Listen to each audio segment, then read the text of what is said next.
तुम्हारे लिए। अब मैं करा देता हूं पोएटिक डिवाइस, अब पोएटिक डिवाइस करा देता हूं इकट्ठे सारे। अरे 1 सेकंड में हो जाएंगे, तुम्हें पता भी नहीं चलेगा। Poetic device, poetic device, all well, going smooth. Poetic device आ जाओ जल्दी देखते हैं। पोएटिक डिवाइस क्या होते हैं? ऐसे वर्ड्स होते हैं, ऐसे फ्रेजेस होते हैं जो किसी भी पोयम का मजा बढ़ा देते हैं। उनका मीनिंग कुछ और होता है, लिटरल मीनिंग कुछ और होता है और रियल मीनिंग कुछ और होता है। जैसे कि alliteration, the repetition of the initial consonant sound in words that are close to each other in a line or verse. Alliteration का मतलब ही पहला जो लेटर हो किसी वर्ड का और दूसरे वर्ड का दोनों का सेम हो। जैसे she sells sea shells by the sea shore, तो सा ये सारे सा पहला लेटर सा का था, एस का था, तो ये क्या बना? एलिट्रेशन बना। ऐसे कहीं लिखा हुआ हो ब्यूटीफुल बटर, तो बा हो गया। ब्यूटीफुल बैड बटर, तो बा, तो ये एलिट्रेशन हो गया। एसोनेंस क्या होता है? The repetition of vowel sounds with in near by words. जैसे कि इसमें क्या होता है? रेपिटेशन होना चाहिए वोवेल साउंड का। जैसे मेलो, मैं, एक ही आवाज आई। वेडिंग, वेड की आवाज आई। बेल्स, एक ही, तो ई का साउंड इसमें बार बार रिपीट हुआ, ये क्या कहलाते हैं? एसोनेंस कहलाते हैं। आपके एग्जाम में ये कम पूछा जाता है, एलिट्रेशन ज्यादा आता है। मेटाफर क्या होता है? रेड ट्रैप से याद रख लेना है। मेटाफर ऐसा वर्ड जिसका रियल मीनिंग तो कुछ और है बट उसका लिटरल मीनिंग या मेटाफरिकल मीनिंग या किसी और चीज को डिनोट करे वो। जैसे रेड ट्रैप, रेड ट्रैप वैसे तो रेड ट्रैप था, लेकिन रेड ट्रैप इस दुनिया को कहा गया था रेड ट्रैप। ऐसे तुम मेरे को बोलते हो क्या बोलते हो तुम मेरे को? डांडी सर बोलते हो। और क्या बोलते हो तुम मेरे को? और क्या बोलते हो? वैसे तो तुम मेरे को डियर सर बोलते हो, लेकिन मतलब तो ये निकलता है ना भाई, भाई हूं ना मैं तुम्हारा, बस ठीक है। तो ऐसे मेटाफर का मतलब इस्तेमाल कुछ और हो और उसका रियल मीनिंग कुछ और निकले। जैसे टाइम इज अ थीफ, अब ये टाइम को क्या कहा गया? थीफ कहा गया है। तो टाइम वाकई में क्या कोई चोर है? नहीं। सिमिलर क्या होता है? मैंने बताया था कि एज या लाइक का इस्तेमाल करते हुए कि वो उस जैसा है। सूरज जैसी उसकी रोशनी, चांद जैसी उसकी चमक, हिरनी जैसी आंखें। तो जैसा वर्ड बोल के इंग्लिश में एज या लाइक का इस्तेमाल करते हुए जिन वर्ड से हम किसी की कंपैरिजन कराएं वो सिमिलर होते हैं। जैसे कि हर smile was as bright as the sun, उसकी स्माइल ऐसी है जैसे एज ब्राइट, जैसे सन की तरह। पर्सोनिफिकेशन, गिविंग ह्यूमन क्वालिटीज और characteristic to non human entities, ऐसी चीजें जो ह्यूमन ना हो। जैसे मैं कहूं कि कल रात जो चांद ना मेरे घर उतर के आया और उसने मुझसे कान में कहा, तुम जानते हो मुझसे भी ज्यादा खूबसूरत कौन है? हाँ, वो है मुझसे भी ज्यादा खूबसूरत, और किसी लड़की या लड़के का नाम ले दिया। तो असल में ऐसा थोड़ी हुआ होगा, चांद मेरी बालकनी में आया होगा, मुझसे कह रहा होगा हाय माय नेम इज चांद, ऐसा थोड़ी हुआ होगा। ऐसे कोई मैं तुमसे कहने लगूं, पता है आज क्या हुआ? आज ना जो हवा थी ना, हवा मेरे पास आई और मेरे से ऐसे छू के मुझे बोली कैसे हो? बच्चों की क्लास लेनी है, याद है ना? इस तरह की बातें। तो किसी ऐसी चीज जो ह्यूमन ना हो उसके बारे में ऐसी बात करना जैसे वो ह्यूमन ही हो। For example, the wind whispered through the trees, जो विंड थी, हवा थी, वो ना जो पेड़ थे उनके बीच में से बोल रही थी। एनोमेटोपिया क्या होता है? Word that imitate natural sounds, जो नेचुरल साउंड जो निकालते हैं, ऐसे वर्ड को एनोमेटोपिया कहते हैं। जैसे the buzzing of the bees, बीज कैसे बोलती है?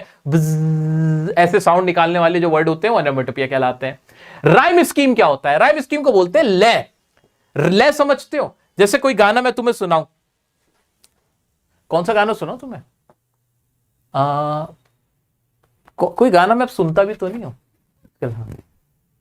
मुझे तुम नजर से छुप गिरा तो, हाँ ये वाला याद आ गया। मुझे तुम नजर से गिरा तो रहे हो, मुझे तुम कभी भी भुला ना सकोगे, न जाने मुझे ये यकीन हो चला है, मेरे प्यार को तुम भुला ना सकोगे। तो पूरा गाना इसलिए पढ़ा क्योंकि सकोगे पे आना था मुझे। तो भुला क्या, नजर से गिरा ना सकोगे, भुला ना सकोगे, तो गे ये एक लय बनी है ना। तो ये लय जो होती है उसको क्या बोलते हैं? Rhyme scheme. तो एक लय को हमने क्या बोला? ए। जो एक लय बनी उसको कहा ए, फिर कोई दूसरी लय बनी उसको कहा बी, कोई तीसरी अगर लय हुई तो उसको कहा सी, अगर कोई चौथी है उसको कहा डी। इसको सर करके दिखा दो, करके दिखा के ऐसा घोंट दो सर कि हम कभी ना भूलें। आओ घुमा देता हूं, आ जाओ, आओ तुम्हें करा देता हूं, बढ़िया से घोंट देता हूं अच्छे से। आ जाओ आ जाओ आ जाओ। जैसे ये है मेड, दिख रहा है तुम्हें?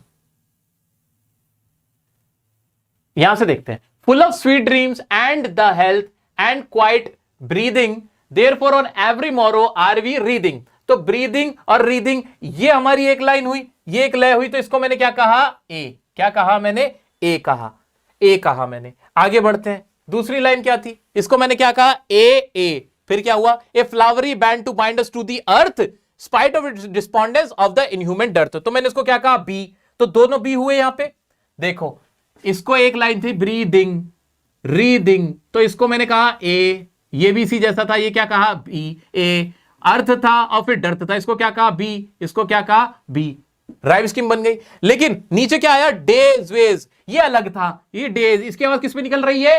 एज। अगर इसकी आवाज भी ईदिंग में निकलती तो दोबारा ए लिखता मैं, दोबारा ए लिखता मैं। ये इसकी आवाज अगर अर्थ में निकलती, जैसे अर्थ और डर्थ था, अर्थ की आवाज आ रही थी ना, तो भी मैं इसको यहां बी लिख देता। लेकिन ये कोई तीसरा निकला, तो इसको मैंने क्या नाम दिया? सी। Days ways. अब ये दूसरी निकली, स्पाइट ऑफ ऑल, ऑल तो ऊपर कोई सा नहीं था, तो इसको मैंने क्या कहा? डी। डी। फिर ये नया आया ई। तो इससे मेरी क्या बन गई? राइम स्कीम बन गई। ऐसे राइम स्कीम बनती है। क्लियर है?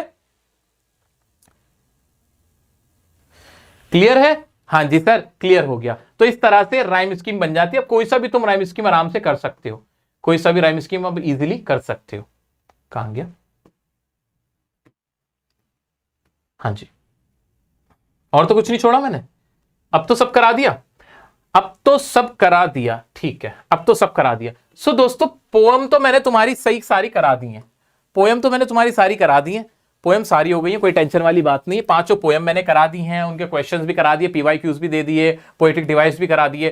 टोन रह गई है, टोन सुन लो।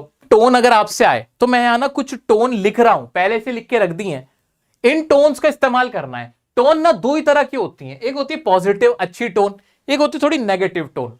अब क्या है, आपसे अगर कोई एक्सट्रैक्ट आपके लिए लिखे, आपको कोई एक्सट्रैक्ट दे और एक्सट्रैक्ट से कहे कि बताओ इसकी टोन क्या थी, या अनसीन पैसेज में बोले बताओ इसकी टोन क्या थी, तो कैसे करोगे? पॉजिटिव मतलब क्या? रिफ्लेक्टिव हो सकती है टोन, किसी चीज को रिफ्लेक्ट कर रही हो, इंस्पायर्ड को इंस्पिरेशन दे रही हो, ऑप्टिमिस्टिक कुछ अच्छी सोच की बात हो रही हो, ह्यूमरस हंसी मजाक हो रहा हो, सरकास्टिक कहीं कोई तंज मारा जा रहा हो, अवेयरनेस फैलाई जा रही हो, तो वो तो कहलाती है हमारी ये पॉजिटिव टोन्स। तो इनमें से ही आपको करनी है। जैसे thing of beauty, aunt Jennifer tiger, ये सब क्या थी? थिंग ऑफ ब्यूटी क्या है? पॉजिटिव टोन थी। ठीक है, आंट जेनिफर टाइगर भी क्या है? कहीं ना कहीं ये ऑप्टिमिस्टिक भी रही है। नेगेटिव टोन कौन सी होती है? ग्लूमी, सिनिकल, डिमोटिवेटेड, पैसिमिस्टिक या मेलनकॉलिक, यानी इसमें उदासी भरी पड़ी है, इसमें सब पे उदासी भरी पड़ी है। बल्कि इसमें एक और लिख लो, सॉरोफुल। क्या लिख लो? सॉरोफुल। इसी में एक और लिख लो, सॉरोफुल। सॉरोफुल और लिख लो इसमें, बल्कि इसमें मैंने तुम्हारे अच्छा पहले से लिख दिए थे। बहुत बढ़िया। हाँ, तो थिंग ऑफ ब्यूटी और आंट जेनिफर टाइगर तुम्हारी पॉजिटिव वाली हैं, तो इनमें से कोई सा भी क्वेश्चन आए तो इसमें पॉजिटिव कोई से भी 2-3 वर्ड लिखना, अकेला सिंगल मत लिखना, 2-3 वर्ड लिखना। और नेगेटिव में कौन सी? माय मदर एट 66 और रोड साइड सैंड, ये दोनों नेगेटिव पोएम है। तो आप इनमें से कोई से भी वर्ड यूज कर सकते हो, सही हो जाएंगे, गलत नहीं माने जाएंगे। क्लियर है? इतना क्लियर है? तो बाकी अगर इसमें अब भी कोई डाउट आता है, जो फाइनल सेशन करेंगे परसों, उसमें मैं और क्लियर कर दूंगा। आज के लिए थोड़ा इसको रोक देते हैं, यहीं पर रोकते हैं। क्या टाइम हो गया? हाँ, ऑलमोस्ट 6:30 हो गए, तो आज के लिए इसको रोक देते हैं। बड़ा अच्छा रहा। तो टोन में वैसे तुम्हें सच प्रॉब्लम नहीं आने वाली, इजी रहेगा, इजी रहेगा, क्योंकि तुम्हारी मेनली तो जो माय मदर एट 66 है, रोड साइड स्टैंड है, आंट जेनिफर टाइगर है, ये सारी सॉरोफुल, नेगेटिव ऐसी वाली है, इसमें कोई अच्छी बात तो हो नहीं रही है। अच्छी थिंग ऑफ ब्यूटी अच्छी है, थिंग ऑफ ब्यूटी, और तुम्हारे जो जॉन उसकी पैब्लो नेरुडा की कीपिंग क्वाइट है, वो पॉजिटिव है, तो उनको तुम्हें याद रखना है, वो पॉजिटिव है, वो पॉजिटिव है, उनको देख लेना। ठीक है। सो दोस्तों, ये वर्ड्स आप इस्तेमाल कर सकते हो टोन में। अब जहां तक मुझे याद आ रहा है, मेरा जितना दिमाग काम कर रहा है, मैंने ऑलमोस्ट तुम्हें सारी चीजें कवर कराने की कोशिश कर दी है। ये सारी फाइल्स तुम्हें टेलीग्राम ग्रुप पे दे दूंगा, हाथ जोड़ के रिक्वेस्ट कर रहा हूं। अब खाली मत बैठना, कहीं कोई और लेक्चर देखने का कोई फायदा नहीं। पोएम्स अब मैंने पढ़ा दी, अब तुमने कितना उसको पढ़ा है उसको कंपाइल करना, अब वो क्वेश्चंस अटेम्प्ट करना, वो लाइंस, वो वर्ड्स, वो सारी चीजें ना एक बार लिख लिख के देखना, ताकि तुम्हारी पोएम्स पक्की हो जाए। मिलते हैं, खुश रहो, टेंशन फ्री रहो, और इस बार टारगेट रखते हैं 90+ का, अच्छे नंबर आएंगे तुम्हारे। Love you all, bye.